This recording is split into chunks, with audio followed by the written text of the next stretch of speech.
ഒരു അത്യാവശ്യം വന്നുകൊണ്ടാണ് എന്റെ പോക്കറ്റ് ഞാൻ 500 അടിച്ചു മാറ്റിയത്. അതല്ലടാ പോർക്കെ. പിന്നെ ആ ലാപ്ടോപ്പിൽ എന്റെ കൂടെ ഗാന്ധിജിയുടെ ഫോട്ടോ വെച്ചെന്തിനാ? അതാണല്ലേ പറഞ്ഞു ഞാൻ എന്തെങ്കിലും ക്രിയേറ്റീവായിട്ട് ചെയ്യണമെന്ന്. ആ ഫോട്ടോ ഞാൻ എപ്പോ എടുത്തു വെച്ചാൽ എന്ത് ഉത്തരം പറയൂടാ കഴുത? അത് രാഹുൽ ഗാന്ധിയുടെ വീട്ടിൽ പോകുമ്പോൾ എടുത്ത് അങ്ങനെ പറയണം. രാഹുൽ ഗാന്ധി മഹാത്മാഗാന്ധി തമ്മിൽ എന്താ ബന്ധം?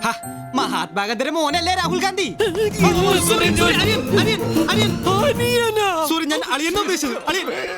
അത് മാത്രമല്ല, ഏതൊരു താടി പിശാച് വർമ്മേ കുർമ്മേ എന്താ ഡിസൈൻ ബുക്കിലുണ്ടായിരുന്നാണ്. വിട്ടുകളിയാണ് നിന്നെ. എന്റെ പോക്കറ്റിൽ നിന്ന് കാശ് നിന്റെ മറ്റു വർക്കുകളൊക്കെ ഗംഭീരായിരുന്നു. ആ മറ്റേ പോപ്പിന്റെ കൂടെയുള്ള സെൽഫിയിലെ പോത്തെ അവന്മാര് പോങ്ങന്മാരായതുകൊണ്ട് വിശ്വസിച്ചു. ബുദ്ധിയുള്ള ആരെങ്കിലും വിശ്വസിക്കോടാ? ഇനി ഞാൻ ചെയ്യൂല. ഇത് നീ ചോദിച്ചു വാങ്ങിച്ചതാണ്, ഇനി ചോദിക്കരുത്. എനിക്ക് വയ്യ അമ്മേ.